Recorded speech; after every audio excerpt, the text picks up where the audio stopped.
আমার সহকর্মীদের অনেক সময় ভুল ভ্রান্তি হয়ে যায়। সেই ভুল ভ্রান্তি ক্ষমার সুন্দর দৃষ্টিতে দেখারও আমি অনুরোধ করি এবং আমরা যেন সেই ভুল ভ্রান্তি সংশোধন করে ঢাকাবাসীকে সেবা দিতে পারি সেই কামনাই সকলের কাছে করছি। আপনাদের জানা আছে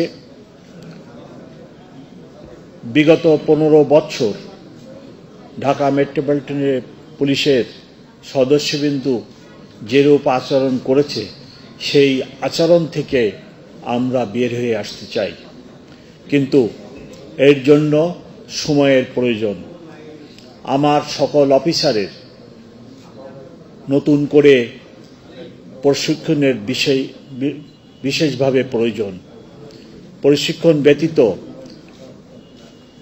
40,000 পুলিশ অফিসারকে হঠাৎ করে পরিবর্তন করা সম্ভব নয়। তাই আমরা প্রশিক্ষণের ব্যবস্থা বা প্রশিক্ষণ ইতিমধ্যেই শুরু করেছি। কোথায় কি পরিমাণ বল প্রয়োগের প্রয়োজন সেই দিকে আমরা দৃষ্টি রাখছি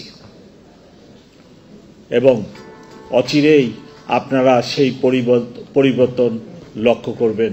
ইদানিং লক্ষ্য করবেন বিভিন্ন গোষ্ঠী এবং সম্প্রদায়ের লোকেরা ছোটখাটো দাবি দেওয়া আদায়ের জন্য রাজপথকেই তারা বেছে নেয় এবং সবাই মনে করে যে রাজপথ বন্ধ করে দিলে, দখলে নিলে তাদের দাবি দেওয়াটা দ্রুত আদায় হবে বা সমস্যার সমাধান হবে, যার ফলে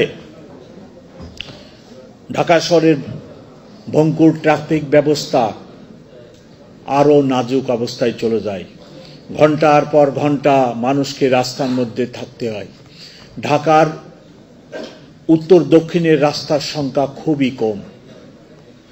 3 বা 4টি রাস্তা, Mirpur road, airport road, Rampura road, মূলত এই 3টি রোডই ঢাকা শহরের উত্তর এবং দক্ষিণ।